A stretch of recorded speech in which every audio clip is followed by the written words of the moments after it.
안녕하세요. 남은일변 김현수 변호사입니다. 한동안 대한민국을 뜨겁게 달궜던 이 정인이 사건, 최근 이 정인이 사건에 대한 뉴스를 좀 이렇게 따라오지 않으신 분들은 이게 끝난 건지 어떻게 되고 있는지 모르실 텐데, 최근 뉴스 나왔어요. 4월 7일에 5번째 공판기일, 5회 공판기일이 열렸고, 그리고 그날 정인이에 대한 그런 학대 영상이 공개됐다고 합니다.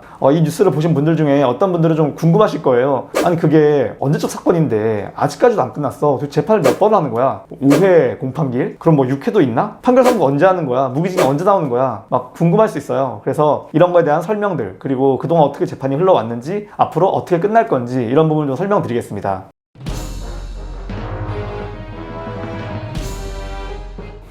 우선 5회 공판기일이라고 하잖아요. 이 공판기일이 우리가 흔히 생각하는 재판 날짜예요. 이 공판이 뭐냐? 우선 검사가 사건을 수사해가지고 기소를 하게 되면은 재판에 가게 되겠죠. 그러면은 피고인이 그냥 모든 죄를 다 인정하면은 재판이 많아질 이유가 없어요. 그냥 한 번이면 끝납니다. 이런 내용으로 잘못을 했기 때문에 재판을 받게 된 겁니다. 피고인 인정하나요? 인정합니다. 죄송합니다. 그러면은 사실 웬만하면은 그냥 한 번으로 끝나요. 그런데 지금 이 사건 같은 경우는 벌써 5회 공판기일이죠. 이게 끝난 게 아니에요. 심지어 4월 14일에 6회 공판기일 예정이 돼 있는데, 이때가 마지막일 거라고 해요. 그러면은 인정하는 사건은 한 번만에 재판이 끝났는데, 이건 지금 6번이나 재판을 하고 있잖아요. 그 이유는 당연히 혐의를 인정하지 않고 있고, 그리고 검찰이 가지고 온 그 증거, 유죄 증거들에 대해서 지금 피고인이, 양부모들이 하나하나 조목조목 반박하면서 따지고 있기 때문이에요. 그래서 재판이 길어지고 있는 거고요.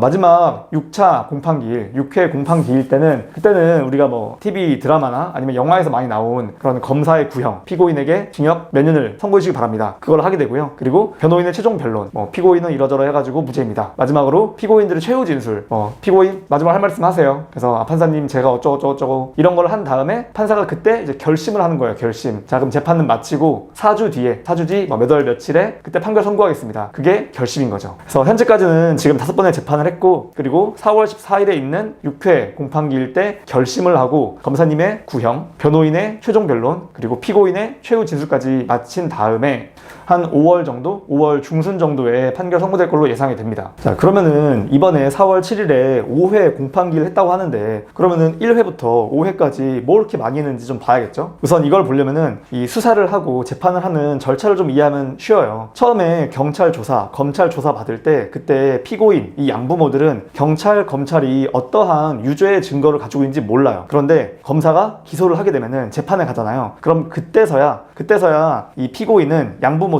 검찰이 가지고 있는 이 모든 유죄의 증거들을 그때 확인하는 거예요. 그러면서 판사님 이거 보지 마십시오. 왜냐면 그걸 다 보면 유죄가 인정되니까. 그래서 검사가 준비한 그런 수많은 유죄의 증거들을 판사님한테 보여주지 않기 위해서 그것들을 부동의를 해요. 부동의. 인정할 수가 없다. 나 이거 못 믿겠다 라고 하는 겁니다. 그러면은 검찰이 당연히 이거 못 믿어? 그래, 그럼 불러줄게. 예를 들어서 정인이에 대한 그런 학대를 진술한 어린이집 원장님, 어린이집 교사, 아니면 아동복지회, 홀트 아동복지회 담당자, 이런 사람들이 학대가 많이 있었던 것 같아요. 항상 아이들이 멍이 들어 있었어요. 이런 말 할 거 아니에요. 그러면은 양부모들은 그 말 못 믿습니다. 그 말 거짓말입니다 라고 전부 다 주장을 하는 거예요. 그거를 증거로 쓸 수 없다. 판사님한테 보여주면 안 된다 라고 하는 거죠. 그러면은 검사들이 그분들 다 불러야 되는 거예요. 일일이 다. 그러다 보니까 부를 사람이 많았겠죠. 그래서 지금 재판이 5번이나 온 거예요. 실제로 12월 달에 기소가 됐는데, 근데 1월 13일에 1차 공판기일이었거든요. 그날에는 이제 검사가 준비한 그런 수많은 증거들 중에서 양부모가 어떤 것들을 인정할 수 없는지를 결정을 했고, 그날 그러면은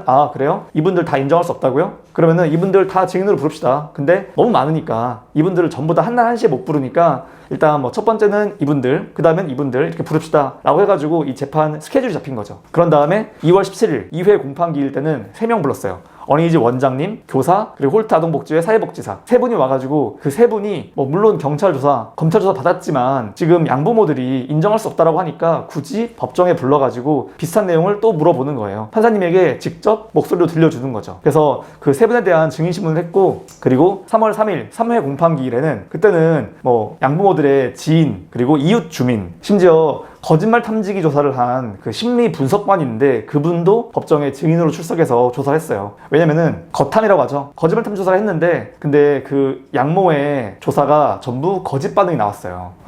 정인이를 발로 밟은 적이 있나요? 아니요. 거짓 반응. 정인이를 바닥에 던진 적이 있나요? 아니요. 거짓 반응. 그렇게 결과가 나오다 보니까 사실 그 거짓 반응이라는 것도 물론 뭐 유죄 증거는 아니지만 참고 자료로서 유의미한 건데 당연히 이 양모 같은 경우는 이걸 인정할 수가 없잖아요. 자기한테 불리하니까. 그래서 나 그거 못 믿겠다. 그거 증거로 쓰면 안 돼. 라고 하니까 검사가 알았어. 그러면은 거탐 이 조사한 심리 분석관 불러줄게. 라고 해서 어쩔 수 없이 그분도 불려 나와가지고 증인신문을 한 거예요.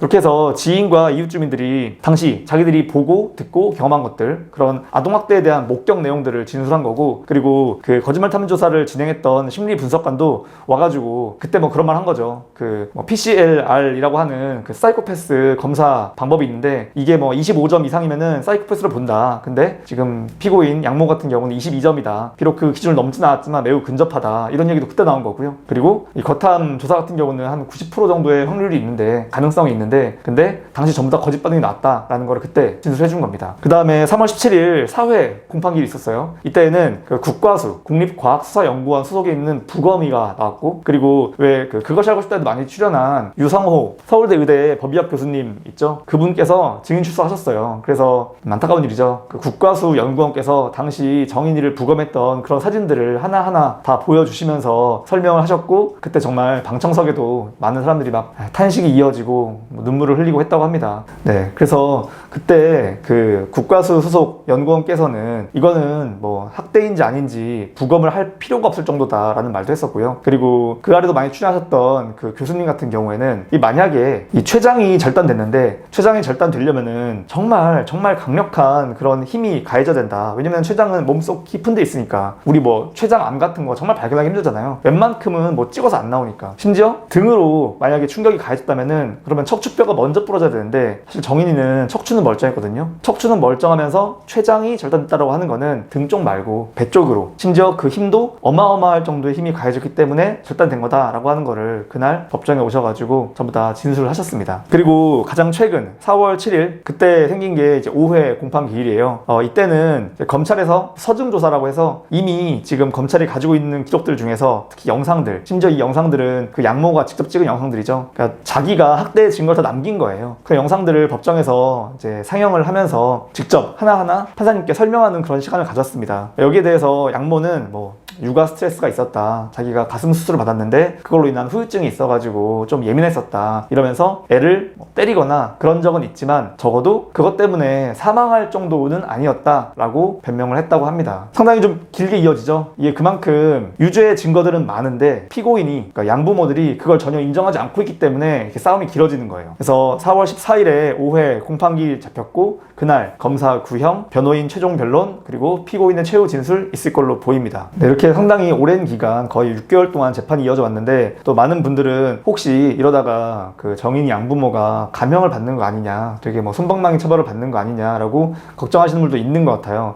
사실 이런 경우에 양부모들이 감형을 받을 수 있는 가장 큰 이유는 살인죄가 인정되지 않는 경우입니다. 맨 처음에는 살인죄가 아니라 아동학대 치사로 기소가 됐었죠. 아동학대 치사랑 살인죄랑 법에 써있는 최고 형량은 같아요. 그런데 대법원에서 정하고 있는 양형 기준이 있죠. 모든 판사들은 대법원에서 정하고 있는 그 양형 기준에 따라 가지고 이 형을 정하게 되는데 근데 아동학대 치사보다 살인죄의 그런 양형 기준이 훨씬 높기 때문에 죄명이 바뀌어서 현재 지금 주의적인 죄명으로 넣은 살인죄가 인정된다면은 그러면은 뭐 20년 이상 가능한데 만약에 살인죄가 인정이 안 되고 아동학대 치사만 인정된다면은 그러면은 20년까지는 안 될 거예요. 뭐 많으면은 10년, 15년, 13년 정도 그칠 거기 때문에 결국 살인의 고의가 있었냐 없었냐 이거 중요합니다. 검찰은 그걸 인정하기 위해서 그걸 인정받기 위해서 노력하고 있는 거고요. 계속해서 지금 양부모 쪽에서 얘기하고 있는 거는 맞다. 내가 일부 학대한 거 맞다. 하지만 나는 얘를 죽일 생각도 없었고 얘가 이것 때문에 죽을 줄도 몰랐다. 그런 말을 계속하고 있는 거예요. 결국 여기서 갈리게 되겠죠. 네, 작년 12월에 정인이 사건이 기소가 되어서 재판이 시작된 이후로 벌써 5개월, 6개월이 흘렀는데 아무래도 시간이 지나면서 사람들의 그런 관심이나 이런 게 점점점 좀 줄어드는 경향이 있는 것 같아요. 어쩔 수 없는 일인데 이제 마지막이거든요. 이번 달 안에 재판이 결심을 하고 마무리될 것이고 아마 다음 달에는 판결 선고가 될 겁니다. 판결 선고 전까지는 얼마든지 그냥 우리 같은 일반인이라고 하더라도 제3자라고 하더라도 얼마든지 재판에 엄벌탄원서, 진정서 낼 수 있으니까요. 관심 있는 분들 함께 참여해 주시고 저뿐만 아니라 다른 분들도 계속 이 사건 관심 가지고 주의 깊게 지켜봐줬으면 합니다. 네, 오늘은 정인이 사건에 대한 어떤 피드백, 이슈 따라가기 느낌으로 현재까지 어떻게 진행되어 왔고 이제 뭐가 남아있는지를 좀 설명드리는 시간을 가졌는데요. 궁금하신 점 있으시면은 뭐 댓글 남겨주시고요. 다음에는 좀 더 밝은 이슈로 이야기를 하고 싶습니다. 김현수 변호사였습니다. 감사합니다.